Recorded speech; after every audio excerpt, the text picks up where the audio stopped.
Hi అండి, నమస్తే. Welcome back to my channel అమ్మమ్మ చేతి వంటలు. ఈరోజు మనం తయారు చేసుకునే రెసిపీ కాకినాడ స్పెషల్ అయిన చిట్టి పెసరట్టు అండి. ఈ విధంగా ఒక్కసారి ప్రిపేర్ చేసి చూడండి, చాలా టేస్టీగా ఉంటుంది. ముందుగా ఈ చిట్టి పెసరట్టు కోసం ఒక బౌల్ తీసుకొని అందులోకి 1 కప్ పొట్టుతో ఉండే పెసరపప్పుని తీసుకోవాలి. ఇప్పుడు ఈ పెసల్లోకి వాటర్ వేసుకొని 2 or 3 టైమ్స్ బాగా వాష్ చేసుకోవాలి.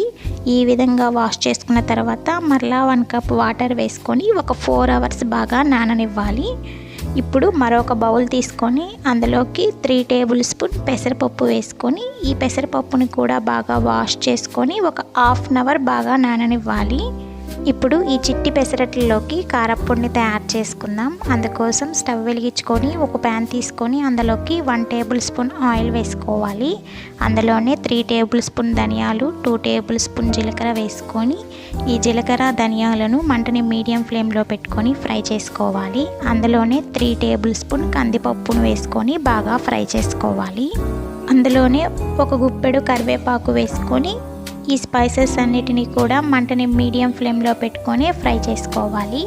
ఈ విధంగా ఫ్రై అయిన స్పైసెస్ని ఒక ప్లేట్లో తీసుకొని పక్కన పెట్టుకొని ఇప్పుడు అదే ప్యాన్లో కారానికి తగినన్ని ఒక 10 ఎండుమిర్చిని వేసుకొని ఈ ఎండుమిర్చిని కూడా మంటని మీడియం ఫ్లేమ్లో పెట్టుకొని ఎండుమిర్చిని కూడా లోపలి వరకు బాగా ఫ్రై చేసుకొని స్టవ్ ఆఫ్ చేసుకోవాలి. ఇప్పుడు ముందుగా ఫ్రై చేసుకున్న స్పైసెస్ని మిక్సీ జార్లో వేసుకొని టేస్ట్కి సరిపడినంత సాల్ట్ వేసుకొని ఫైన్ పౌడర్ లాగా గ్రైండ్ చేసుకోవాలి.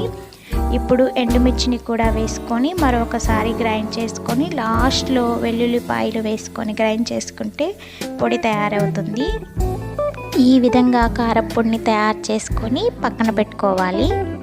ఇప్పుడు మనం 4 hours ముందు నానబెట్టుకుని ఉన్న పెసరపప్పు ఈ విధంగా నాని ఉంటుంది.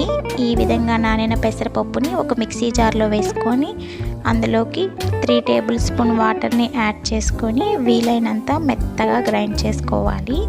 ఈ విధంగా గ్రైండ్ చేసుకున్న పిండిని ఒక బౌల్లో వేసుకొని అందులోనే 1/2 టీ స్పూన్ పసుపు, టేస్ట్కి సరిపడినంత సాల్ట్ వేసుకొని ఒకసారి బాగా మిక్స్ చేసుకోవాలి. ఈ పెసరట్టుకి పిండి కొంచెం గట్టిగానే ఉండాలి, మరీ లూజ్గా ఉండకూడదు.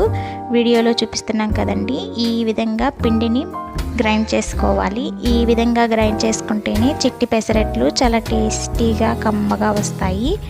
ఈ విధంగా పిండి అంతటిని కలుపుకొని పక్కన పెట్టుకొని ఇప్పుడు స్టవ్ వెలిగించుకొని ప్యాన్ పెట్టుకొని ప్యాన్ బాగా హీట్ ఎక్కిన తర్వాత ఒక గరిట పిండిని వేసుకొని చిన్ని పెసరట్లాగా తయారు చేసుకోవాలి. ఇప్పుడు అందులోకి సన్నగా చాప్ చేసుకున్న ఆనియన్స్, పచ్చిమిర్చిని యాడ్ చేసుకొని మనం ముందుగా గ్రైండ్ చేసుకున్న పొడిని కూడా 1 టీ స్పూన్ చల్లుకోవాలి.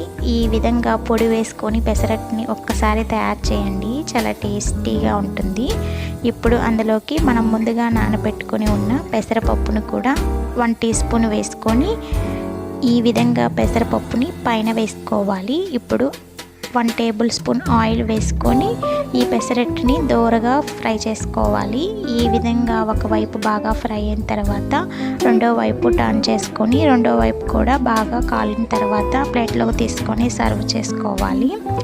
ఇప్పుడు అదే విధంగా మిగతా పెసరట్లను కూడా ఇదే విధంగా తయారు చేసుకోవాలి.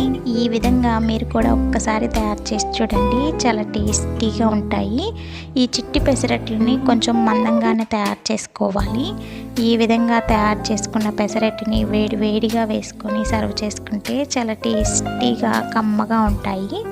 అంతేనండి, ఎంతో టేస్టీగా కమ్మగా ఉండే కాకినాడ స్పెషల్ అయిన చిట్టి పెసరట్టు రెడీ. మీరు కూడా ఇదే విధంగా ఒక్కసారి తయారు చేసి ఎలా వచ్చినాయో కామెంట్స్ ద్వారా తెలియజేయండి. మరిన్ని క్విక్ అండ్ ఈజీ రెసిపీస్ కోసం అమ్మమ్మ చేతి వంటని సబ్స్క్రైబ్ చేసుకోండి. వీడియో నచ్చితే లైక్ చేయండి, షేర్ చేయండి, కామెంట్ చేయండి. కొత్త వారు ఎవరైనా చూస్తున్నట్లయితే సబ్స్క్రైబ్ చేసుకోండి. Thank you for watching.